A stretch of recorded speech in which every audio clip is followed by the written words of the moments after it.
விருந்தினர் திரு கதிரவன் பேராசிரியர் அவர்கள் இணைப்பில் இருக்கிறார். அவரிடம் இது குறித்து தகவல்களை கேட்டு பெறலாம். சார் வணக்கம் சார். தற்போது இது போன்ற குளறுபடிகள் தொடர்ந்து நடைபெற்று வருகின்றன. குறிப்பாக தற்போது இந்த இளநிலை கல்வியில் பருவத் தேர்வு வினாத்தால் நேற்றே கசிந்திருக்கிறது. மாணவர்கள் மிகுந்த எதிர்பார்ப்போடு இந்த தேர்வை எழுத காத்திருக்கக்கூடிய இந்த சூழலில் இந்த வினாத்தாள் கசிவை நீங்க எப்படி பாக்குறீங்க சார்?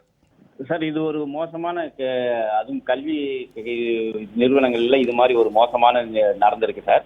கிட்டத்தட்ட இது முதல் தடவை நடக்கல. முதல் 2 நாட்கள் திருச்சியில நடந்திருக்கு. இரண்டாவது இன்று நேற்று மதுரை, திண்டுக்கல் இது போன்ற நிறுவனங்கள்ல நடந்துகிட்டு இருக்கு. இதற்கு காரணம் என்னன்னு பாக்குறப்ப, இதற்கு முன்பாக இது மாதிரி இந்த தேர்வுகள் அரசு கல்வி நிறுவனங்களில் தான் நடந்துகிட்டு இருந்தது. இப்ப என்ன நடக்குதுன்னா, முழுக்க முழுக்க தனியார் கல்லூரிகளில் இந்த தேர்வு நடத்துவதால் தான் இது போன்ற விஷயங்கள் நடைபெறுகிறது. இதற்கு முழு பொறுப்பேற்க வேண்டியது இந்த பல்கலைக்கழகத்தில் இருக்கின்ற தேர்வு கட்டுப்பாட்டாளரும் அவர்கள் செக்டர்ல வேலை செய்கின்ற அந்த டெப்டி ரிஜிஸ்ட்ரார், அசிஸ்டன்ட் ரிஜிஸ்ட்ரார் போன்றவர்கள் தான் இதற்கு முழு பொறுப்பேற்க வேண்டும் என்பதுதான் சார் என்னுடைய கருத்து.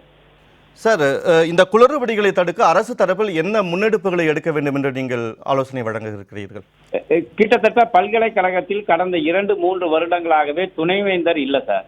அதே போல அங்க பதிவாளரும் சரி அல்லது தேர்வு கட்டுப்பாட்டாளரும் சரி, இவர்கள் இருவருமே அங்க இன்சார்ஜ், அடிஷனல் இன்சார்ஜா தான் இருந்துகிட்டு இருக்காங்க ஒழிய முழு நேர பதிவாளரும் முழு நேர தேர்வு கட்டுப்பாட்டாளரும் அவங்க நியமிக்கப்படவில்லை.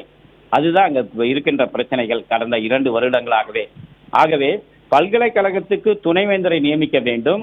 அதே போல முழு நேர தேர்வு கட்டுப்பாட்டாளரையும் அன்று பதிவாளரையும் நியமிக்க வேண்டும். அதுபோல் இது இன்றை நேற்று நடக்கிற விஷயங்கள் இல்லை. தொடர்ந்து கடந்த 2 வருடங்களாகவே அந்த பல்கலைக்கழகத்தில் பல்வேறு குற்றச்சாட்டுகள் எழும்பி வருகின்றன. அது என்னன்னா, இது மாதிரி கல்லூரிகள், தனியார் கல்லூரிகள் நடத்தப்படாமலேயே, கல்லூரிகள் இயங்காமலே நடந்து வருகின்றன. கல்லூரிங்கிற ஒரு கட்டமைப்பே இல்லாமல் வெறும் போர்டை வச்சுட்டு மாணவர்கள் வைத்து நடத்தாமலே கல்லூரிகள் இயங்கி வருகின்றன. இது போன்ற குற்றச்சாட்டுகள் தொடர்ந்து நடந்துகிட்டு வந்திருக்கு. அதற்காக இதற்கு முழு கட்ட விசாரணை நடைபெற வேண்டும் என கடந்த மாதம் அண்ணா பல்கலைக்கழகத்தில் இது போன்ற விசாரணை நடைபெற்று உண்மை வெளிவந்துள்ளது. அதுபோல இங்க ஒரு விசாரணை குழு அமைத்து முழுவதையும் விசாரிக்கப்பட வேண்டும் சார். சார், இந்த குளறுபடியானது தொடர்ந்து நடைபெற்று கொண்டே இருக்கிறது.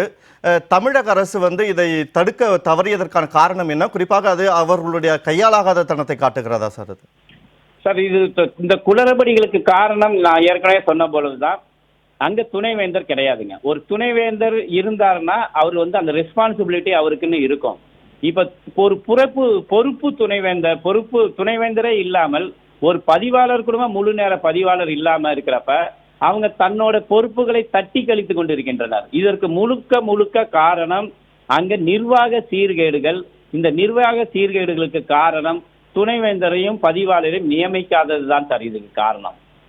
சார், இணைப்பிலே உங்களுடைய கருத்துக்களை பகிர்ந்து கொண்டமைக்கு நன்றி கதிரவன்.